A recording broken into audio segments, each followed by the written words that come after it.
여러분의 오후 2시를 책임질 김성수의 시시각각, 새롭게 진행을 맡게 된 김성수입니다. 가수 김광석의 죽음에 의문을 던지는 첫 영화가 오늘 개봉했습니다. 영화 다이빙벨의 감독 이상호 기자의 두 번째 개봉작인데요. 대한민국을 대표하는 가수로 세대를 막론하고 널리 사랑받아온 그의 음악 인생과 더불어 죽음에 얽힌 풀리지 않는 수수께끼를 이상호 감독과 함께 집중 조명합니다. 잠시 후에 뵙겠습니다.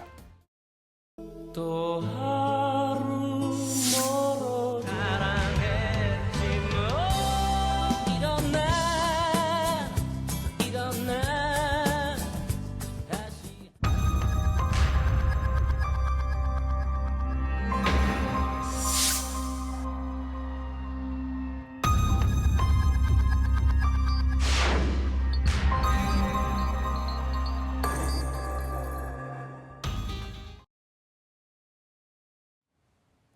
김성수의 시시각각 개편 첫 방송으로 아주 특별한 손님을 모셨습니다.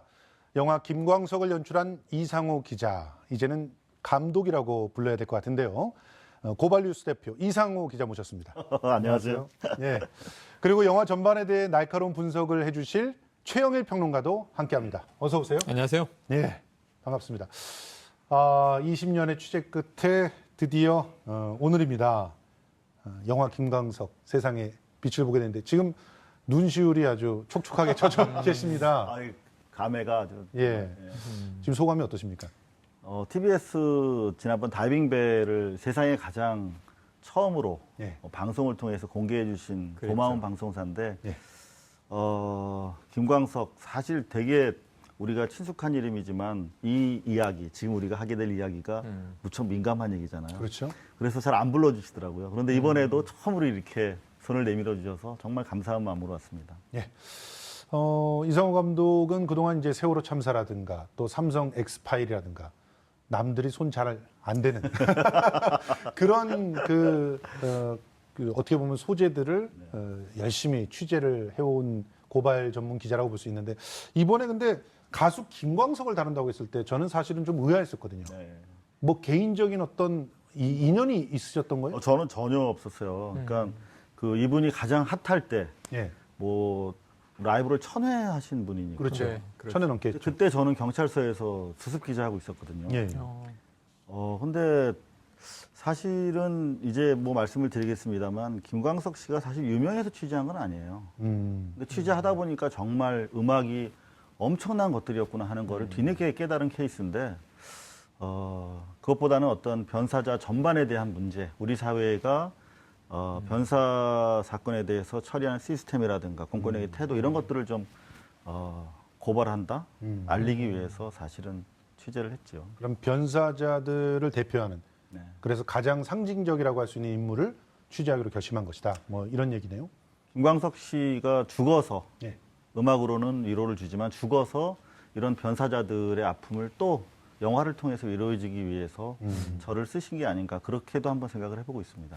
사실 최영일 평론가께서는 김광석 씨 하면은 우리는 그 세대죠. 같이 커왔잖아요. 그 예. 세대죠. 제가 이제 66년 말띠인데 네. 이 김광석 씨가 저보다 2살 형이에요. 예. 저는 그 라이브를 봤는데 꼭 저도 봤어요. 공연장에서만이 네. 아니라 그냥 허름한 카페에서 통기타 치면서 술 마시면서 노래 부르면서 친구들하고 수다 떨면서 하는 모습을 또 지근거리에서 봤단 말이에요. 저도 그 고대 앞에 고리라고 하는 카페를 이분이 예. 직접 운영하면서 네. 직접 거기서 라이브도 했잖아요. 거기도 있었고 또 예. 인사동이나 삼청동에서도 그렇죠. 많이 이제 출몰을 했습니다. 예. 그래서 정말 그 김광석과 함께 호흡했던 세대다. 예. 근데 전 이게 굉장히 오늘 이 자리가 의미심장한 게 예. 몇 해 전에 이상호 기자가 이미 김광석 씨 문제를 꺼냈어요. 예. 백지연 씨하고도 토론을 네, 아주 그렇죠. 세게 했는데 그때 저는 이상호 기자를 굉장히 좋아하고 있었음에도 불구하고 네. 저에겐 이분은 기자 아니고 감독 아니에요. 예. 21세기의 투사예요. 아까 뭐 삼성 엑스파일 얘기도 나왔고 세월호 다이빙벨 이건 다 최근의 이야기고 예. 김광석까지도 김광석을 꽤 오래 천착하셨을 거라고 생각이 되는데 저에게는 전두환 추격자입니다. 아, 사실은. 예. 그렇죠. 그 이상호 기자가 우리 80년대 세대의 울분을 대변했던 예. 언론인으로. 근데 제가 68년생 중에 3명을 천재라고 생각을 해요. 예. 신해철 씨 예. 돌아가셨죠. 예. 김광석 씨하고 다르지 않아요. 예. 근데 그 죽음이 크게 주목을 받았고 의료사고냐 뭐 타살이냐 사회적 분위기가 분분하다가 신해철 법이 만들어졌습니다. 예. 김광석 씨는 고인이 된 지 21년이 넘었는데 사인조차 모르고 있는 거예요. 어찌 보면. 그렇죠. 예. 그런데 그 노래를 익숙하게 오늘도 들어요. 예. 그리고 이 김광석 씨가 너무 일찍 갔네. 예. 이 노래가 이렇게 좋은데 그런 생각을 해요. 예. 저희 중학교 10대 아이들도 좋아해요. 김광석의 노래를. 두 바퀴로 가는 자동차, 이게 천재 아니야? 막 이러면서 들어요. 흥얼흥얼하고. 그런데 이 죽음에 대해서 얘기해주면 또 외국 가보자고요. 팝의 황제 마이클 잭슨. 약물로 의사가 타살한 것이냐? 예. 아니면 이게 실수냐? 끝까지 추적하지 않습니까? 예. 근데 우리 이렇게 사랑하는 정말 우리 당대를 풍미했던 가수의 노래는 소비를 하면서 문화 콘텐츠로 그 존재의 소멸의 이유를 아직 모르고 있었다. 그 면에서 저는 이상호 기자한테 80년대의 일원으로 너무너무 감사한 마음입니다. 그런데 영화는 아직 안 보셨다고요? 영화를 이번 토요일에 예. 중학교 아들하고 같이 아들하고? 동네 아트나인에 가서 볼 거예요. 예. 그래서 지금 뭐 메이킹 필름, 예고편, 자료들 또 영화사 측에서 제공해 주신 중요한 장면들은 리뷰를 했는데 예. 이 영화는 전 꼭 돈 내고 가서 봐야 된다고 생각을 하고요. 그래서 많은 분들이 극장으로 가셨으면 좋겠습니다. 무료 시사회는 일부러 거부하신 거군요. 아우, 당연하죠. 예, 알겠습니다. 자, 취재 기간 아까 잠깐 그래도 언급을 하셨는데 취재 기간이 정말 오래됐죠. 20년이 넘었습니다. 지금 21년째 취재하신 거죠. 그래서 지금 영화를 완성을 하신 건데 그 과정이 정말 순탄치 않았기 때문에 21년까지 왔을 거 아닙니까? 그러면 그 MBC 때에는 왜 방송을 제작하지 못했던 겁니까? 하려고 되게 시도를 했죠. 예. 카메라 출동, 뭐 미디어 비평, 2580 뭐 이런 부서에 있을 때마다 사실 항상 이제 발제를 했어요. 근데 아시다시피 소송이 뭐 명백하게 우려되는 사안 아니겠습니까? 이게 자살이 아닌 것으로 확인이 됐어요. 그러면 이제 칼자루가 이렇게 향해야 될 거 아닙니까? 누가 죽였을까? 예. 그거는 사실은 경찰 발표를 받아 쓰는 것도 사실 조심스러운 사안인데 이 민간에서 취재를 해서 누가 죽였다라고 이제 지목을 해야 되는 사안이 되면 섣불리 방송 결정을 못 하시죠. 그래서 번번이 실패를 했고 이번에는 이제 영화는 제가 전적으로 책임지면 되니까 이제 그런데 나온 거죠. 저 장면 보세요, 지금. 지금 방금 전에 나왔던 장면 보면은 이렇게 너무 기간이 오래되다 보니까 자료들을 그냥 완전히 물에다가 수장시키는 그런 일도 벌어졌단 말이에요. 그게 제일 어렵죠. 이게 저희 셀러리맨들이잖아요. 예. 방송에 있으면 그러면 계속 인사이동 나고 좌천되고 예. 뭐 징계 받고 그러면은 이거 보관할 수가 없어요. 맞아요. 근데 이제 해고되고 나서 지하실에다가 이제 사무실에 보관하고 있다가 물난리가 나가지고 쫄딱다 자료가 상했죠. 그때가 예. 가장 큰 시련이었던 것 같습니다. 사실은 저 영화 보다가 저 장면 나와서 절에서 제대로 밝히지 못했다는 변명을 하려고 그런 게 아닌가 이런 생각도 들었는데 네. 그 다음 장면에 이제 형님, 김광석 씨의 형님한테서 테이프를 받는 그때 너무너무 저도 그 감동했고 눈물도 흘리시는 그런 장면을 고스란히 등장을 시켰는데 아무튼 이 영화를 보고 난 다음에 여러 가지 평가들이 있습니다. 뭐 메시지는 분명하고 그렇지만 좀 뭔가 허전한 부분이 있다. 특히 이 영화 안에서 좀 뭔가 피의자로 의심하고 있는 그 서해순 씨죠. 서해순 씨에 대한 어떤 인터뷰가 최근 인터뷰가 없다.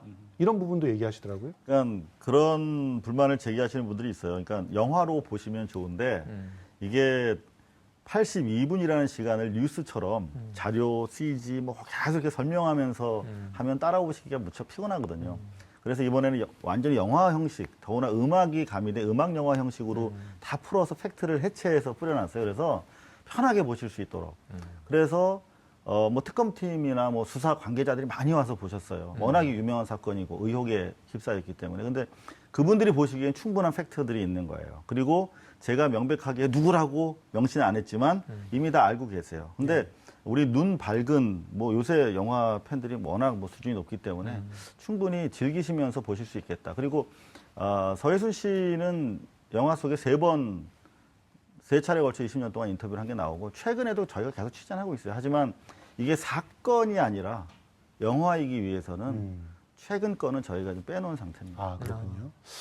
아무튼 뭐 음악 영화라는 거짓말을 믿고 갔다가 정말 너무 뒷골이 그냥 오싹해지는 그런 공포 영화의 신경지를 좀 만나고 왔는데요.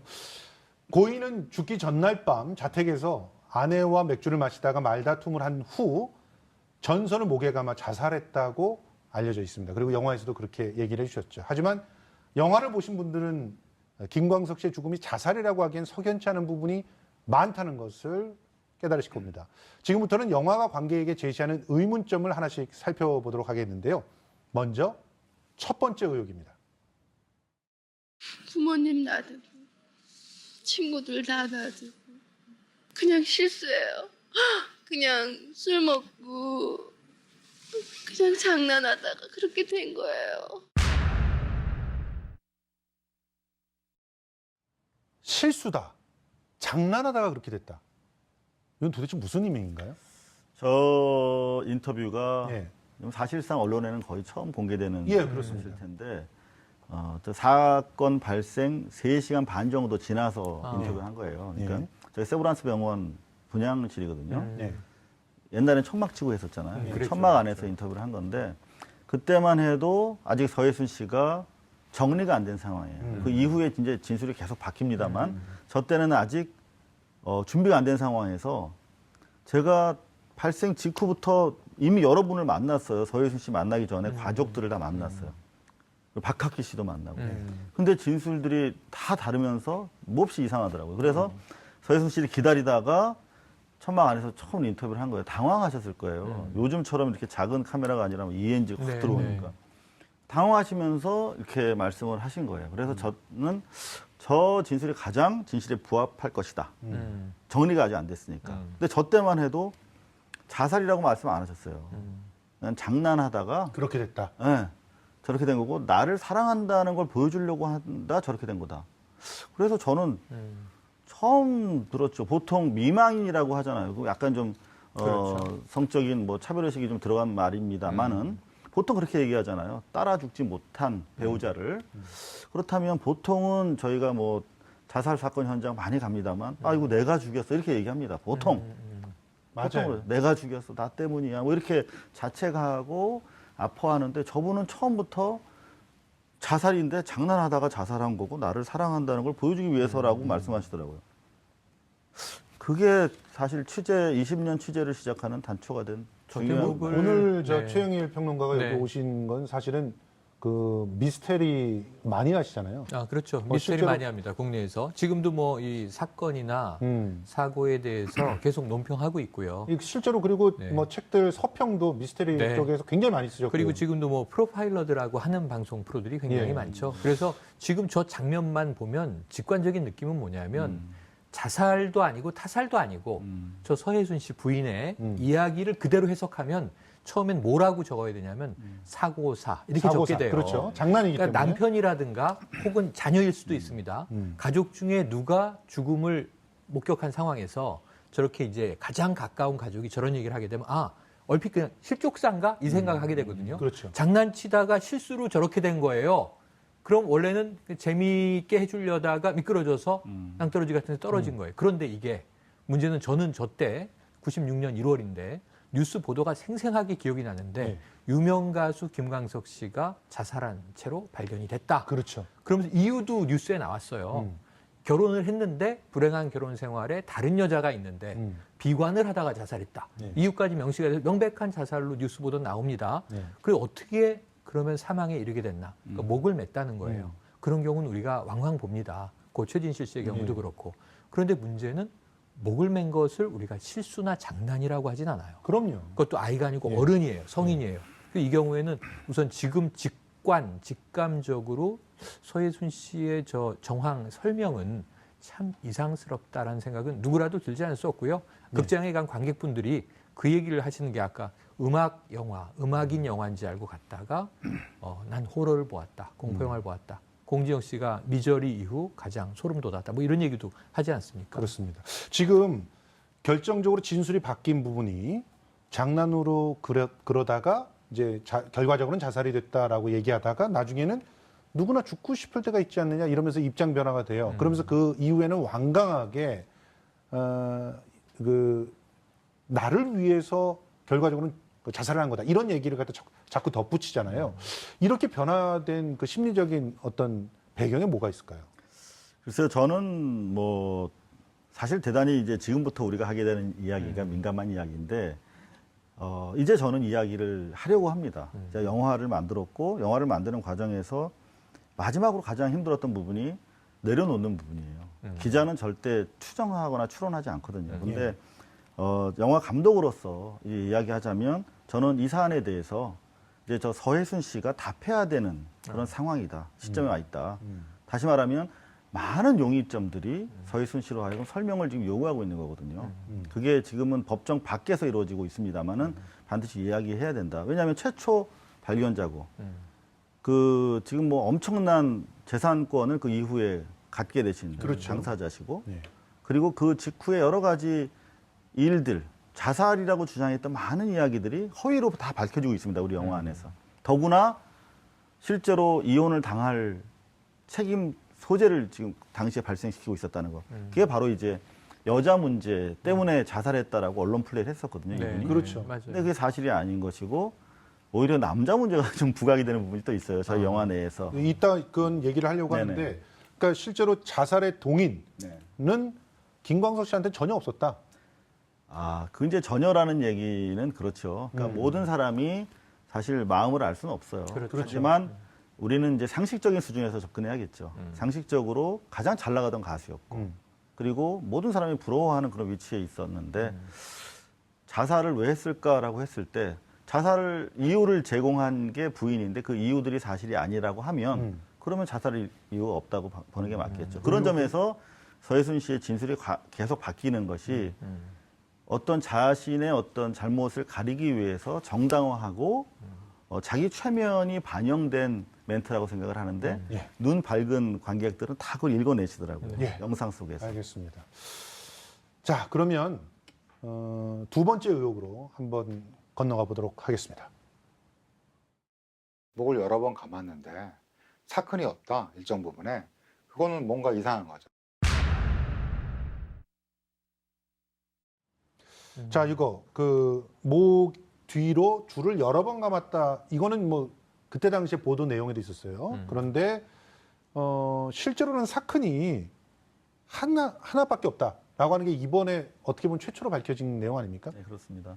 저 사안은 정말 가장 핵심적인 팩트 중에 하나죠. 네. 그러니까 당시 보도도 그렇지만 조서에도 보면 3번 정도 줄을 감았다. 매달리진 않고 누워 있었다. 예.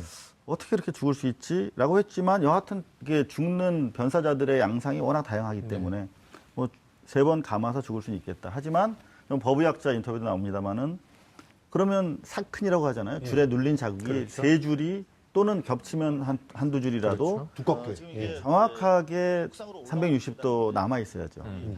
남아 있다면 거기로 피가 흘렀을 테니까 질식하지 않았겠죠. 그렇죠. 그런데 저희가 입체적으로 확인을 했어요. 거기 부검에 들어갔던 분들을 종합적으로 만나서. 근데 그분들 일관된 진술이 사큰은 한 줄 희미하게 있었고 뒤에는 끊어져 사큰이 있었다. 없다는 거예요. 예, 끊어져 있었다. 그러니까 앞에만 줄이 둘렀던 거죠. 경부, 측경부에서 소실되는 걸로 돼 있어요. 뒤쪽으로 하면. 그렇다면 이제 대단히 중요한 문제에 봉착하는 거죠. 이 부분에 대해서 네. 최영일 평론가가 미스테리 마니아로서 자, 보통 이게- 이런 사건이 발견되면 어떤 의심을 해봐야 되나요? 자, 이게 셜록 홈즈의 한 사례다라고 치겠습니다. 이게 꼭 김광석 씨의 사례가 시신이라고 상상하면 너무 좀 현실적으로 그러니까. 끔찍해요. 자, 그런 경우에 말씀하신 대로 일반적으로 사람의 체중이 있잖아요. 성인 그렇죠. 남자의 체중이 있고 그래서 줄이 끊어질 것을 두려워합니다. 그렇죠. 자살 시도자들은. 예. 그래서 2번 내지 3번을 감습니다. 그렇습니다. 보통 이제 이 목욕용 타올을 쓰는 사람들도 있고 예. 로프라에 쓰는 사람도 있어요. 근데 이건 전선으로 알려져 있죠. 네. 그런 경우에는 깊이 파고들어요. 사큰이 깊어요. 희미하지 않고. 근데 말씀하신 대로 딱 360도 원이 떨어지진 않지만 마지막 목 뒤에는 매듭이 있을 수 있기 때문에 예. 한 손가락 한 뭐 반마디 정도의 이 끊어짐은 있어요. 그게 이제 허공으로 매달리게 되는 위치로 추정할 수 있어요. 그렇습니다. 그런데 지금 경우처럼 측경. 측경 양쪽에서 앞쪽으로만 희미한 줄이 있고 뒤는 없다. 그럼 한 목 전체의 한 3분의 2 정도를 둘렀다라고 봤을 때 이 경우는 오히려 타살의 정황을 의심하는 게 일반적이에요. 되게 왜냐하면 미스터리 소설에서 그렇게 여러 나오죠. 미스터리 소설뿐 아니고 요즘 액션 영화를 보시면 기본적으로 몸싸움을 하다가 예. 적을 제압할 때 끈 같은 것을 뒤에서 예. 목으로 감고 잡아 당기게 되죠. 예. 이런 경우에 일반적으로 이것도 이제 교살이라고 우리가 부르는 이제 사망에 예. 이르게 되는데 경부 압박 질식사. 예. 왜냐하면 이제 숨통이 막히게 되니까 그렇게 추정하는 게 매우 일반적이고 예. 그렇다면은 매달려서 스스로 자살을 했는데 이 사큰 자체가 이런 흔적으로 이 흔으로 나오는 경우를 예. 우리가 사례 조사를 해보면 매우 희박한 가능성. 그러면은 저는 도구 자체가 달라야 한다 이런 생각을 해봅니다. 예. 자, 그러면 이 내용을 부검 소견서를 보면 확인할 수 있을 텐데 그렇죠. 이게 비공개로 돼 있다고요? 저희가 부검 소견서를 열람하기 위해서 이제 친형이죠. 예. 김광복 씨라고 음. 이제 그분을 대동하고 국회까지 갔어요. 그러니까 원래는 이제 국가수로 가야 되는데 국회 쪽에서 뜻을 같이 하는 의원님들이 많이 계세요. 그래서 네. 그분 중에서 한 분이 이제 국가수로부터 요구를 해서 친형이면 열람이 가능할 줄 알았죠. 그런데 지도 과정에서 막혔어요. 알고 보니까 서혜순 씨가 자신 외에 어떠한 친족도 열람할 수 없도록 막아놨더라고요. 아. 이런 경우가 자주 있는 이런 일입니까? 경우는 매우 이례적인 일이죠. 예. 왜냐하면 예를 들면 이게 프라이버시가 중요합니다. 사생활이 중요하기 때문에 자살로 가족이 숨졌다. 이것을 뭐 언론이 와서 우리 그럼 부검 내용 좀 보겠습니다. 혹은 뭐 제3자가 와서 보겠습니다. 안 되죠. 하지만 이게 가족이거든요. 가족이라면 우리가 흔히 직계 가족 하면은 그렇죠. 부모, 형제, 예. 그리고 배우자. 혹시 필요하다면은 또 이제 이 처가 쪽. 그렇죠. 요 정도 가족들이 볼 수 있는 범위로 제한을 했다. 이건 매우 상식적이에요. 예. 그렇게 하는 게 맞아 보여요. 그런데 나만 본다. 본인 나 외에는 못 외에 본다. 누구도 볼 수 없다. 이건 오히려 수상한 정황을 더 짙게 만드는 대목입니다. 이 예. 대목이. 자, 그러면 김광석 죽음으로 우리가 문제가 있다고 생각하는 세 번째 의혹 만나보겠습니다. 지금 핵심이 되는 게 일기장의 존재거든요. 그렇죠. 혹시 그거는 어떻게 되시는지 확인할 수 있을까요?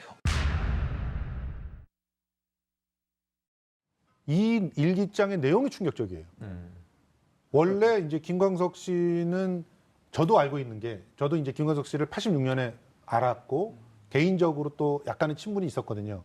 메모 광이거든요. 이분은 늘 뭘 적어놔요. 그러니까 공연 같은 거 있을 때 항상 어디 뭐 누가 불렀고 또 몇 시고 이거를 그때 다 적어놓습니다. 메모들이 상당한데 근데 흔적이 전혀 없었어요. 그런 기록들도 없었고 그래서 이상하다고 생각했는데 일기장이 나왔는데 일기장 내용이 아내가 부정한 어떤 행위들을 했다 이런 내용들이 거의 있다는 거 아닙니까? 사실상 김광석 씨 인생의 가장 어떤 어두운 시간을 보낸 시기에 작성된 일기입니다. 바로 사망 직전까지 작성된 일기인데 거기에 보면 사실 우리가 알고 있었던 자살의 이유가 정반대 이야기들이 쭉 나와 있어요. 근데 사실 저희도 워낙 놀라운 일이고 해서 검증하는데 네. 이게 무슨 뭐 검증할 수 있는 방법이 없어요. 그렇죠. 경찰에서는 이미 달랑 목격자 서혜순 씨 진술조사 한 장 받고 사건을 종결한 사안이기 때문에 상당히 오래 시간이 걸렸다. 뭐 제가 게으름 면도 있습니다만 그런 것들이 사실 수사권이 없는 기자 입장에서 더구나 그렇죠. 시간이 지나면서 관계자들이 계속 사라지고 돌아가시는 상황에서 좀 어려웠습니다만 여하튼 그 일기장이 담고 있는 내용이 상당히 충격적이죠. 그 일기장은 어떻게 입수하신 거예요? 그 부분은 그 일기장의 존재를 사실 서혜준 씨는 모를 것이다라고 모르죠. 단언하셨잖아요. 예. 지금 이 82분 안에 담긴 대부분의 영상, 오디오, 사진들은 서혜순 씨는 모르는 일들입니다. 그러니까 지금 아직까지 안 나타나고 계신데 일기장 역시 이제 저는 이 범인이 잡혀야 된다고 생각을 하고 있고요. 그 이후에 이제 이 진실이 회복된 이후에 밝힐 수 있는 문제다. 왜냐하면 그 주변에 계신 분들이에요, 다 측근들, 가족, 뭐 친지, 친척 이런 사람들이기 때문에 상당히 곤란해하고 계십니다. 밝힐 경우에. 예, 알겠습니다. 자, 이렇게 좀 거칠게 세 개의 주요 의혹 한번 살펴봤습니다. 네. 좀 무거운 얘기를 했는데 우리 저 영화를 아직 안 보셔가지고 영화에 대한 궁금증이 더 커지셨을 것 같아요. 사실은 그게. 예. 그 시사회를 제가 가지 않은 이유는 예. 이걸 좀 조용히 보고 싶었어요. 예. 혼자 조용히. 뭐 이게 보통 작품, 가상의 작품이면 좀 음미하면서 곱씹어 보고 싶었다 이런 말씀을 드릴 수 있는 시사회 예. 가면 많은 분들도 만나고 이렇게 되니까 예. 조금 이제 어수선한 분위기가 될 것 같은데 지금 이 얘기를 나누면서는 더 보기가 쉽지 않겠다 예. 이런 생각은 드는데 뭐 예매는 해놨으니까 알겠습니다. 아이와 보겠습니다만 예. 그래도 불편한 진실을 직시해야겠죠. 예. 아들과 함께 보기에는 조금 적절하지 않은 영화가 될 수도 있을 네. 것 같습니다. 아니 가족과 자. 많이 오세요. 예, 좀 무거운 얘기를 해봤는데요. 이번엔 영화 속의 음악 얘기로 좀 넘어가 볼까 합니다. 김광석의 음악, 20년이 지난 지금까지도 많은 이들에게 사랑받는 이유는 삶의 고비마다 그 음악이 등장하기 때문 아닌가 싶은데요. 군대 갈 때는 이등병의 편지, 또 이별할 때는 사랑했지만 서른이 다가올 쯤엔 서른 즈음에가 우리 가슴을 울립니다. 잠시 김광석의 목소리 감상해 보겠습니다. 어제는 하루 종일 비가 내렸어. 자욱하게 내려앉은 먼지 사이로 가수들이 부르는 노래가 그 노래 가사처럼 인생살이가 그렇게 된다 뭐 이런 얘기 있습니다. 들어보셨어요? 안 들어보셨어요? 예, 뭐 그 노래 가사처럼 생이 그렇게 된다 그래서 한동안 안 부르고 다녔던 곡이에요. 예, 김광석의 목소리를 들어봤는데요. 사실 진심으로 노래하는 그런 가수 그렇죠. 김광석의 수식어가 그런데요. 네. 그거는 김광석의 음악을 어떻게 평가하십니까? 그 당시에 TV로 보는 표정만으로도 예. 정말 뭐 혼을 다해서 영혼을 담아서 진심으로 노래를 부르는 가수. 그런데 저는 그냥 거기 가수로만 평가하고 싶지가 않고 예. 저희 대학 시절, 청년 시절에는 그냥 좋아하는, 존경하는 가수가 딱 둘이 있었어요. 예. 하나는 이제 안치환 선생, 예. 지금도 활동하고 계시죠. 하나는 김광석. 근데 김광석 씨는 조금 더 감성적이고 대중적인 인물이라면 안치환 씨는 명료한 메시지를 노래에 담아서 그야말로 시대의식을 고취시키는, 그래서 민중가수라는 수식어가 붙었고 김광석 씨는 대중가수였단 말입니다. 하지만 광야에서라는 곡만은 김광석 씨의 노래가 가장 맛깔나는 노래였었단 말이에요. 예. 제가 김광석 씨 노래로 제 인생이 그냥 이렇게 다 녹여져 있는 게 제일 좋아하는 곡이 외사랑이에요. 이 외사랑, 공장 불빛에 정말 이룰 수 없는 사랑을 눈물 흘리면서 애타하는 그런 대목. 그리고 두 번째로는 너무 깊이 생각하지 마라는 곡이 있어요. 근데 굉장히 경쾌한 곡인데 너무 깊이 생각하지 마. 세상 사는 게 그렇잖아. 우리 청년들이 고뇌에 빠져 있을 때, 야, 지나가. 요즘식으로 말하면 이 또한 지나가리라. 열심히 살아서 버텨. 이런 희망의 메시지가 있었단 말입니다. 그래서 김광석의 노래는 그냥 우리 때는 호흡 같은 거였어요. 그렇습니다. 술 먹으면 듣고 또 같이 함께 부르고 또는 이 김광석 씨가 있으면 보러 가고 그렇기 때문에 80년대를 표상하는 예술인이다. 꼭 가수라는 영역을 더 벗어나서 그런 그런데 생각이 들어요. 문제는 이 영화가 음악 영화를 표방하고 네. 김광석의 노래를 꽤 열심히 담으려고 했는데 실제로 담은 곡은 몇 곡 없어요. 왜 이랬던 건가요? 사실 김광석의 일대기를 음악 다큐로 만든다고 하면 정말 좋은 노래들이 많이 있죠. 기가 막히겠죠. 워낙 뭐 자기가 직접 자작곡으로. 예. 근데 이 경우에는 사실 애초에 음악 다큐를 만들려고 한 건 아니잖아요. 그런데 이제 영화 제작 과정에서 김광석의 인생을 우리가 보여줘야 관객들 입장에서 죽음의 아픔에 공감할 수 있을 것 같아서 이제 뒤늦게 음악이 필요했어요. 그래서 알아보니까 다 묶여 있더라고요. 그러니까 부인 서예순 씨가 다 가지고 관리를 하고 계신데, 저작권을. 예, 그분이 이전 사례에서도 봐도 뭐 이게 안 되는 사안에 대해서는 협조를 안 하셨더라고요. 심지어 어머님이 창신동 이제 달동네에서 마지막까지 사시다 돌아가셨는데 김광석 씨 어머님을 돕자며 후배 가수들이 이제 콘서트를 하는데 초상권과 저작권이 필요하다. 그것도 거부를 하셨대요. 그래서 예. 사실 못 썼어요. 그러니까 구여지책으로 생각해낸 게 이제 사랑했지만 조금 전에 들으셨던 다 노래처럼 남이 작곡한 노래들이죠. 그렇죠. 김광석 씨가 불러서 네. 워낙 뭐 아까 뭐 이산화에도 마찬가지지만 네. 워낙 불러서 유명해진 노래들이 많이 있더라고요. 그래서 맞아요. 그 6곡을 작곡 작사가들 찾아다니면서 허락을 구해서 어렵게 넣었습니다. 그래서 나름 6곡에 대해서는 적어도 김광석이 그냥 불러주는 노래와 달리 김광석의 구체적인 삶 속에서 그 음악이 나오기 때문에 외사랑도 나와요. 네. 외사랑을 다시 발견했다. 어. 사랑했지만이 저렇게 아프고 슬픈 노래인지 몰랐다. 이런 말씀들을 하시는 거 보고 조금은 그래도 음악 영화라고 네, 표방하는 감독 입장에서 다행스럽다. 김광석의 음악을 다시 들려줄 수 있어서. 예. 뭐 김광석 씨 1987년에 동물원의 멤버로 데뷔한 걸로 알고 있지만 사실은 노래를 찾는 사람들로부터 활동을 시작했고 맞습니다. 그때의 기억들이 최영일 평론가나 저나 굉장히 84년이에요. 생생하게 남아 있습니다. 자, 오늘은요. 김광석 씨와 살아생전 아주 특별한 인연이 있는 분 전화로 연결해 보도록 하겠습니다. 임진모 평론가님 모셔봅니다. 평론가님 안녕하세요. 네, 안녕하세요. 예. 오늘 또 이렇게 만나 뵙게 됐습니다. 아, 네네. 임진모 씨가 기억하는 김광석 어떤 분이었는지 김광석 씨와 관련된 일화가 있다면 좀 소개를 부탁드립니다. 일화라기보다는 일단 제가 그때 당시에 음반 제작을 하기도 했어요. 예. 근데 그때 당시에 이제 그 게스트로 한번 요청을 했었는데, 예, 예. 조금도 주저함이 없이 달려와 줬고요. 맞습니다. 그래서 굉장히 음악 쪽에 있는 사람들한테 그 관계 밀도가 높다라는 생각을 갖고 있었고, 예. 그리고, 저는 그 EBS, 그러니까 교육방송의 진행을 맡기도 했어요. 예, 예. 근데 거기에 제가 게스트로 출연하기도 했죠. 예. 그럼 항상 하는 얘기가 이거였어요. 형님 식사하셨어요? 형님 밥은 먹었어요? 항상 그런 얘기를 했습니다. 그리고 술자리도 한번 했었는데 술자리에서 생각보다는 굉장히 뭐랄까 시대 흐름에 밝고 그리고 앞서가는, 그러니까 요즘 아마 기계와 관련돼서 얘기하면 얼리 어댑터일 거예요. 예.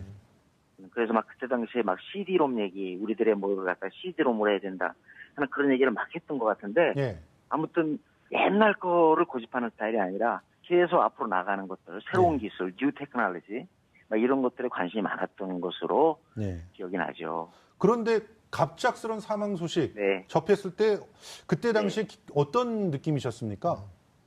쉽게 말하면 뭐 신정 분위기가 완전히 다 날아갔죠. 그 새해 분위기가. 아. 저 같은 경우는 예.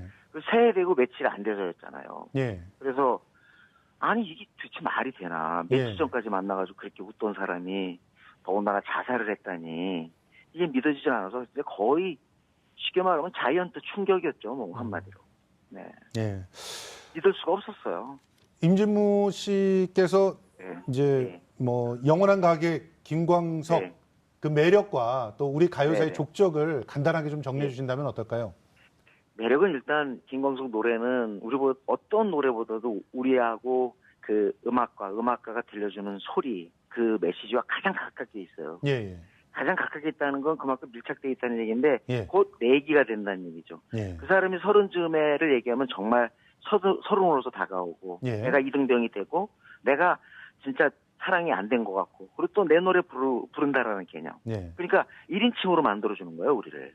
예. 그러니까 노래를 갖다 그냥 객관적으로 3인칭으로 듣는 게 아니라 1인칭으로 만들어주고. 예. 그리고 이건 정말 우리끼리 얘기인데 김광석 노래 들으면 왜 그렇게 소주가 생각나는지 모르겠어요.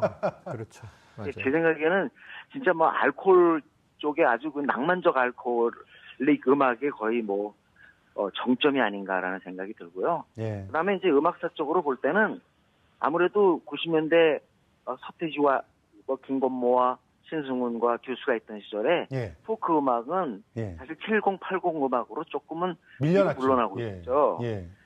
그런데 사실 서태지의 난 알아요가 그렇게 펄펄 뛸 때도 예. 김광석의 나의 노래가 살았거든요. 그렇습니다. 다시 말하면 포크의 영원한 생명력, 그리고 예. 그렇기 때문에 포크의 마지막 계승자라는 그런 표현을 하는 것이 아니겠나. 예. 지금 그 뒤로 뭐 자탄풍이다 또 지금 많은 그 가수들이 아직도 언더 쪽에서 또 뭐 비주류 쪽에서 그 포크 음악을 구사하고 있는데 그게 다 김광석 덕분이 아닌가.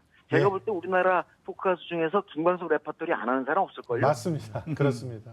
네네. 네. 예, 어떻게 보면 포크의 마지막 가객 그렇습니다. 김광석 씨 이렇게 그 귀한 시간 내주셔서 네. 김광석에 대해서 추억할 수 있어서 너무나 고맙습니다. 네, 감사합니다. 고맙습니다. 네. 지금까지 대중음악평론가 임진모 씨였습니다. 자, 사실은 이제 재수사 가능성 이 부분에 대해서 이제 좀 얘기할 수밖에 없을 것 같아요. 김광석 이 영화를 보고 세간의 관심이 굉장히 뜨겁지 않습니까? 그래서 영화 시사회에 또 많은 인사들이 다녀간 것으로 제가 알고 있는데 일단 영화 김광석을 관람한 화제의 인물들부터 우리가 한번 만나봤으면 좋겠습니다.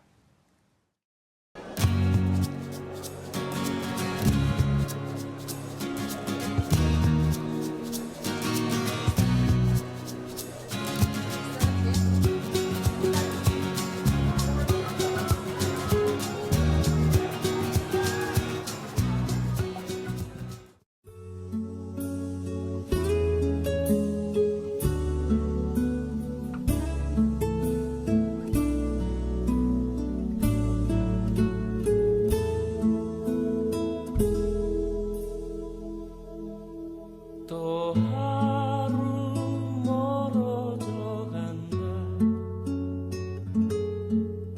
내 품은 담배 연기처럼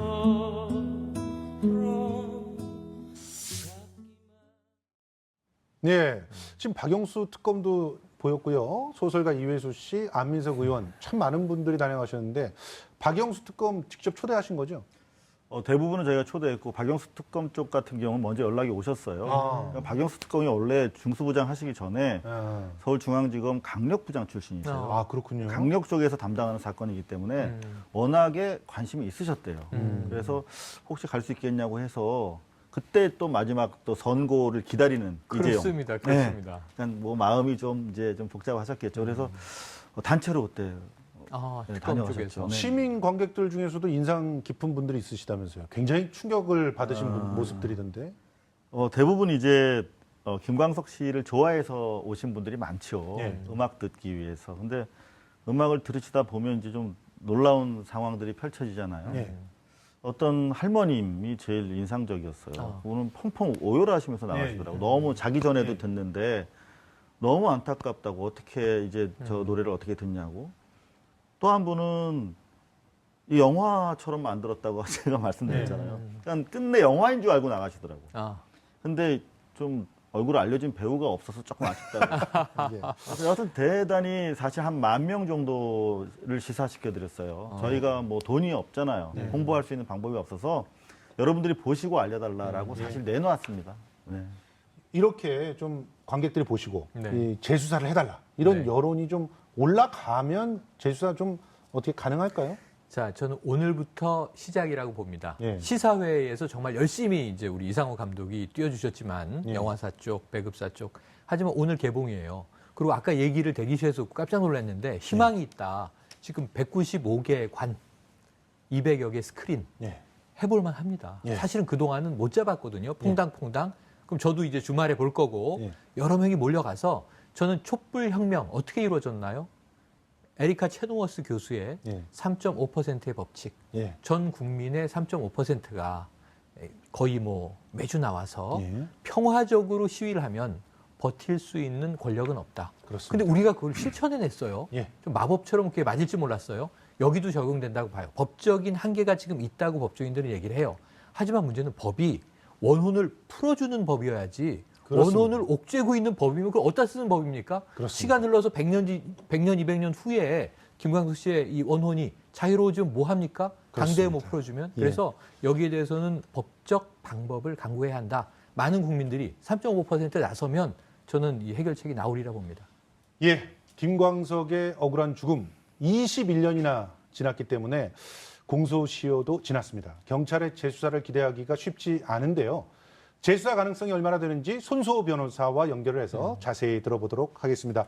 손 변호사님 안녕하세요. 네, 안녕하세요. 손수호입니다. 예, 공소시효가 끝난 사건 재수사될 수가 있습니까? 매우 어렵다고 말씀드려야 될 것 같습니다. 예. 공소시효가 완성되면은요, 예.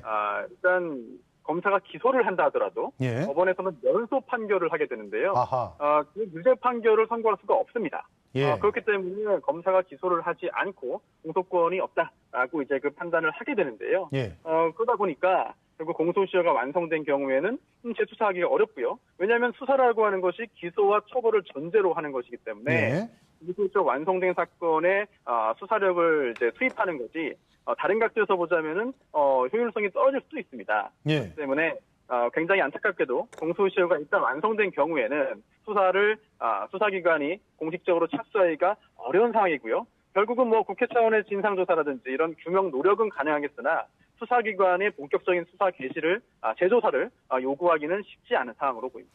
그런데요. 지금 의문을 품은 채 죽은 변사자들만 한 해 3만 명에 달한다고 하거든요. 평균적인 숫자입니다, 이게. 그런데 이 변사자들 대부분이 그냥 가져가고 신원 확인하고 자살로 처리되는 경우가 많단 말이에요. 이분들은 다 이렇게 어떻게 보면 죽은 자의 권리를 제대로 확보받지 못하고 있는 거 아니겠습니까? 그렇습니다. 일단 변사체의 숫자가 굉장히 많습니다. 예. 숫자가 굉장히 많죠. 그리고 형사소송법에 관련 규정은 두고 있어요. 근데 굉장히 간단합니다. 222조인데요. 변사자 또는 변사의 의심이 있는 사체가 있을 때에는 그 소재지 관할하는 지방검찰청 검사가 검시하도록 한다. 예. 검시하여야 한다라고 규정은 두고 있습니다. 그런데 4%도 채 안 된다는 거예요. 직접 검시하는 확률이.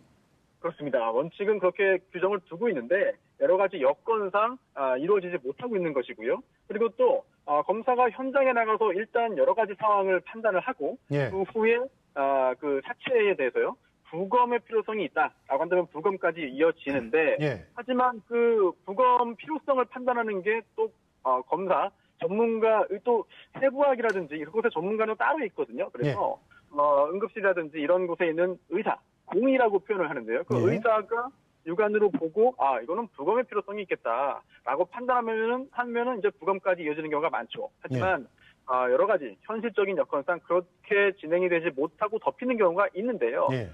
간혹 그런 경우에 나중에 의혹이 제기되고 너무 섣부르게 부검 없이 사건을 종결했다. 즉 시신을 화장해버릴 경우에는 증거를 찾지 못하는 경우가 많이 있거든요. 예. 그런 상황이 종종 이제 생기고 있기 때문에 현행 그런 제도에 대한 개선 노력이 좀 있어야 되지 않을까 그렇게 생각합니다. 예. 제도에 대한 개선이 필요하다. 손수호 변호사 말씀이었습니다. 오늘 말씀 고맙습니다. 네, 감사합니다. 예. 자, 김광석을 포함해서 명백한 의혹이 있는 그런 변사 사건들조차 이렇게 공소시효도 지나버리면 아무렇게 또 밝힐 수가 없는 그런 상황인데요. 지금 국회에서 법안을 준비 중이라면서요. 네, 사실 저희가 마찬가지로 손수호 변호사님처럼 자료조사를 많이 했습니다. 예. 변사자 문제에 대해서 대단히 20-30년 전이랑 달라진 게 없더라고요. 예. 그래서 공소시효가 이제 살인죄에 대해서는 없어졌지만 이제 옛날 90년대 이후에는 그게 적용이 안 되지 않습니까? 그래서 안민석 의원이나 진선미 그리고 추혜선, 박주민, 박주발이 법원 많이 발의하시는 다 만나서 보여드렸어요. 바쁜 분들을. 그런데 모두 한 목소리로 이거는 진짜 밝혀야겠다. 그리고 이참에 김광석 한 사람 말고 모든 변사자들을 위해서 공소시효와 무관하게 법을 만들 수 있다. 그 김광석법이라고 하자. 다만 이게 어렵다. 그러니 여론이 필요하다. 그래서 좋습니다. 그러면 제가 영화 만들었으니 한번 이걸로 싸워보겠습니다. 했습니다. 근데 이제 극장에 오픈이 됐으니까 보시고 여론을 만들어 주실 분들은 사실 국민들인데 제가 10,000명의 관객들을 만나면서 느낀 게 있어요. 이분들이 촛불을 통해서 대통령도 내리고 새로운 나라를 만드신 분들이라서 우리가 그럼 뭘 하면 되겠냐. 김광석 법이라고 있는데요. 이거 만들어 주시면 좋겠습니다. 했더니 그것도 하자.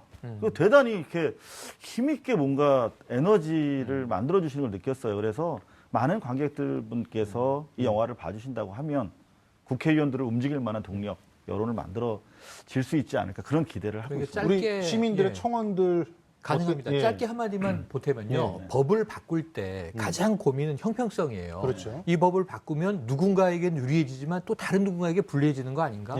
망자와 관련된 법은요. 이 살인죄 공소시효 없어졌을 때 누가 피해를 봅니까?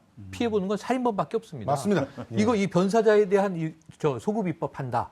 그럼 누군가 손해를 본다면 고민을 해야죠. 누가 손해 봅니까? 없습니다. 진실을 밝히는 것 외에 숨어 있는 어둠의 세력 외에는 이 법으로 손해 볼 자는 없어요. 시민들은 오히려 안심할 수 있게 되죠. 예. 그리고 결국 내가 어느 순간 안타깝게 사망하더라도 내가 속해 있는 공동체 사회가 내 한을 풀어주겠지. 예. 적어도 죽었을 때 예. 편안하게 눈을 감을 수 없는 사회라면 끔찍한 사회 아니겠습니까? 그렇습니다. 이 법은 꼭 필요하다고 봅니다. 예. 영화 김광석을 통해서 변사자들을 위한 법까지 우리 오늘 얘기해봤습니다. 지금까지 김광석을 연출한 이상호 감독 그리고 최영일 평론가 함께했습니다. 고맙습니다. 감사합니다. 감사합니다. 예. 그동안에 밝혀지지 않은 많은 진실들, 이 사회에 묶여져 있는 어두운 아픔들, 이 영화로 인해서 김광석의 죽음은 물론이고 모든 진실이 밝혀졌으면 합니다. 오늘 보고 너무나 소름이 끼치고요. 이 사람이 어떻게 이럴 수가 있는지, 검찰에서는 조사를 제대로 안 하는지 좀 마음이 아파요. 계속 먹먹하고 지금 약간 조금 충격받은 상황이라서 뭔가 막 답답한 심정이고, 지금 왜 이런 이야기가 좀 더 일찍 나오지 않았을까라는 것 때문에 이걸 보고 난 다음에 가슴에 품고있지를 못할 것 같아요. 꼭 봐주시고 널리 알려주시고요. 판사가 판결하는 것보다 더 무섭다는 거를 알게 하려면 정말 많이 퍼뜨려주시고 많이 권해주시고요. 사랑했지만 노래는 나의 인생이고 뭐 삶을 택할 것이냐 노래를 택할 것이냐 그러면 가수 입내하면서 뭐 노래를 택할 것이다 그러는데 저는 절대로 안 그럴 거예요. 제 생활을 택하죠.